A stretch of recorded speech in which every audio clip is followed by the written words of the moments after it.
आमलकी एकादशी व्रत की कथा। वैदिश नाम का एक नगर था।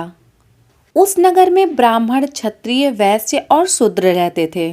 वहां रहने वाले सभी नगरवासी भगवान विष्णु के भक्त थे और उस नगर में रहने वाला कोई भी व्यक्ति नास्तिक नहीं था। उस नगर के राजा का नाम चैत्रथ था। राजा चैत्रथ विद्वान थे और बहुत ही धार्मिक थे। उनके नगर में कोई भी व्यक्ति दरिद्र नहीं था। नगर में रहने वाला हर शख्स एकादशी का व्रत करता था। एक बार फाल्गुन महीने के शुक्ल पक्ष में आमलकी एकादशी आई।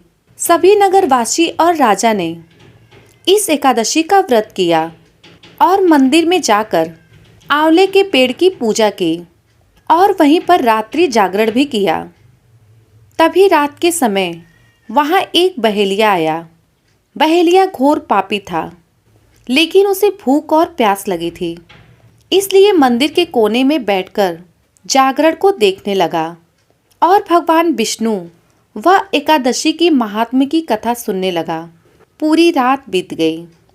नगरवासियों के साथ बहेलिया भी पूरी रात जागा रहा। सुबह होने पर सभी नगरवासी अपने घर चले गए। बहेलिया भी अपने घर जाकर भोजन किया। कुछ देर के बाद बहेलिये की मौत हो गई, लेकिन उसने आमलकी एकादशी व्रत की कथा सुनी थी और रात्रि जागरण भी किया था, इसलिए वो मृत्यु के बाद अगले जन्म में राजा विदुरथ के घर जन्म लिया। राजा ने अपने पुत्र का नाम वशुरथ रखा। बड़ा होकर वह नगर का राजा बना। एक दिन वह शिकार पर निकला, लेकिन बीच में ही मार्ग भूल गया। रास्ता भूल जाने के कारण वह एक पेड़ के नीचे सो गया। थोड़ी देर बाद ही वहीं मलेच्छ छा गए और राजा को अकेला देखकर उसे मारने की योजना बनाने लगे। उन्होंने कहा कि इसी राजा के कारण उन्हें देश से निकाल दिया गया, इसलिए इसे हमें मार देना चाहिए। इस बात से अनजान राजा सोता रहा। मलेच्छों ने राजा पर हथियार फेंकना शुरू कर दिया, लेकिन मलेच्छों के शस्त्र राजा पर फूल बनकर गिरने लगे। कुछ देर के बाद सभी मलेच्छ जमीन पर मृत पड़े थे। राजा की जब नींद खुली तो उन्होंने देखा कि कुछ लोग जमीन पर मृत पड़े हैं। राजा समझ गए कि वह सभी उसे मारने के लिए आए थे, लेकिन किसी ने उन्हें मौत की नींद सुला दी। यह देखकर राजा ने कहा कि जंगल में ऐसा कौन है जिसने उसकी जान बचाई है।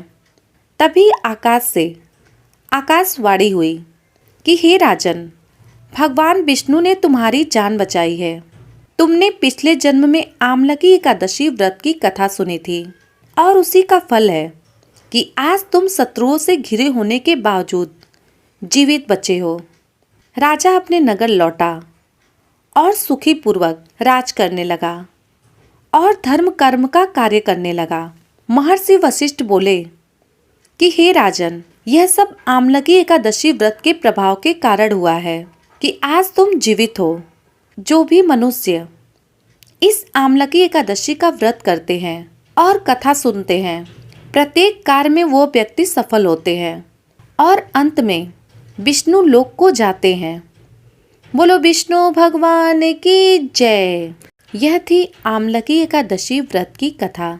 वीडियो पसंद आई हो तो वीडियो को लाइक करें, शेयर करें और साथ ही चैनल को सब्सक्राइब करें। धन्यवाद।